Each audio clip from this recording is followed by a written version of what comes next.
As we confront herbicide-resistant weeds, dicamba continues to be a tool growers say they need. Now here's part 2 of our interview on what the new EPA guidelines mean and more on dicamba drift injuries. Now, one of the issues around here, we've talked about volatility. The EPA statement talks about drift. Can you kind of explain what the difference is when we talk about volatility versus when we talk about drift? Right, so that EPA statement did say the word drift. When we think of typical drift, it's when the wind is carrying a product off target to a location where that product shouldn't have been applied. But typically drift would be on a field edge. You would see damage on a field edge, let's say. Volatility is what we typically saw in Nebraska last year. So when we're talking volatility, we're talking about that product actually lifting up and moving and being carried off target still. But it was like the whole fields were affected by that product versus just a true pattern or a true field edge. It was the entire field affected. So we saw more volatility in Nebraska. When we're looking at that volatility issue, are there things we know that we can do to try to limit that volatility? Do we know that? Honestly, I'm not sure that the label that the statement addresses the volatility concerns as much. We may be seeing more of that coming in the future regarding if there's a certain cutoff for the dates that we can apply dicamba. Hopefully they're reasonable if that is mandated so that we can use these products still as post applications in our corn and soybeans, but we don't know what's going to happen on that. Another thought is time of day. So they may say from, and this is just an example, but from like 10 a.m. to 3 p.m. or I think right now they're talking sunrise to sundown. Another thing that our weed scientists are looking at, they're really working with industry on, is in Nebraska, it was a little bit different. Our problems, as we talked about earlier this year, Steve, started in corn with corn applications of dicamba formulations. So one thing that we know, when Monsanto did their research for the new Extendamax formulation for soybeans, what they found was that when they added ammonium sulfate, AMS, to that product, it increased the volatility 10 times.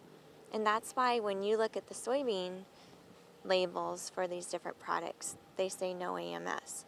However, if you look at our corn labels, and if you look at some of the products, they have AMS with them, or they say you can add AMS with them. And that's why a lot of times our dicamba in our corn, they would add glyphosate with AMS.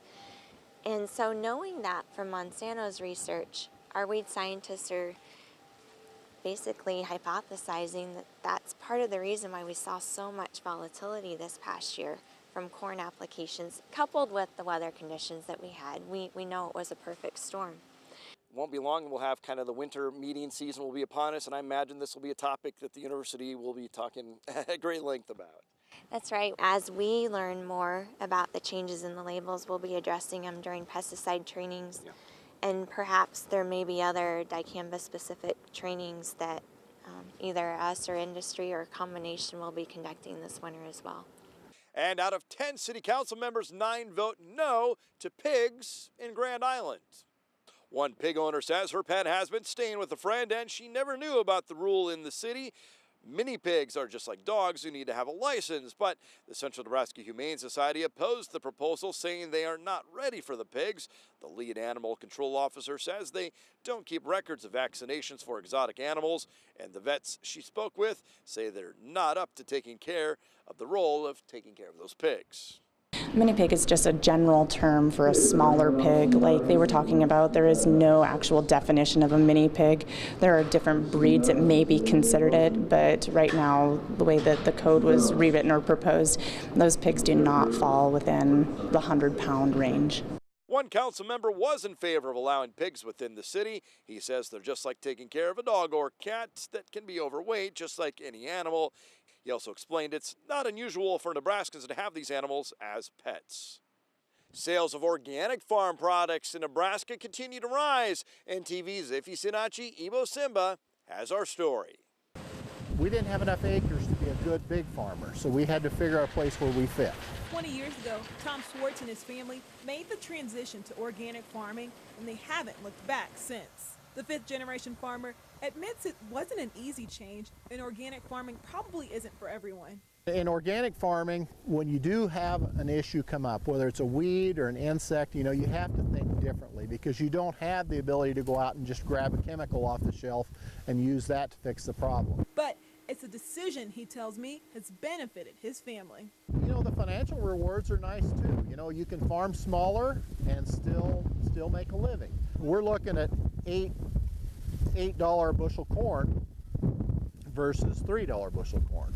Joe Roberts has been buying and selling organic and non-GMO grains since 1991. Back when we started, it was a lot of ma and pa companies that started the industry, and the people that ate organic food were those that had allergies and they didn't have any other choice. He says over the past 26 years, he's watched the organic market grow and present more opportunities for family farms. Consumers that eat organic food, it's not just those who have allergies and they have to eat organic food, it's by choice. But no matter what you buy or grow, Swartz believes what matters is identifying what works for you. And if you can find where you fit in the food system, that's the important thing. Weather's up next later. Popcorn harvest. Stay with us.